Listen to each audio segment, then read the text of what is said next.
Saudara, kita mulai dengan informasi pertama. Ribuan alat peraga kampanye yang diamankan oleh Panwasli Kota Banda Aceh menumpuk di halaman kantor sebelum dimusnahkan Kamis pagi. Penertiban ini dilakukan karena telah melanggar aturan yang telah ditetapkan.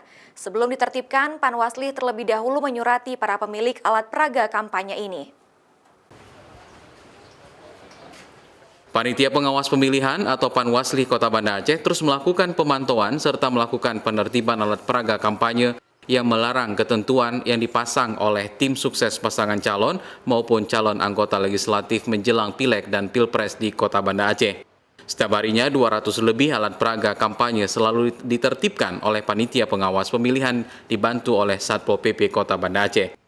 Sebelum penertiban, petugas mengirimkan surat pemberitahuan kepada tim sukses masing-masing pemilik spanduk maupun baliho. Namun jika tidak diturunkan, maka akan ditertibkan petugas Panwasli dan menjadi barang bukti pelanggaran. Itu adalah APK-APK yang melanggar zona. Yang kedua, melanggar larangan pemasangan APK. Salah satu metode kampanye itu kan pemasangan APK di tempat umum. Tetapi bukan arti boleh memasang APK di sembarangan tempat. Panwasli hingga kini belum mengambil tindakan tegas maupun hukuman bagi para pelanggar pemasangan alat peraga kampanye.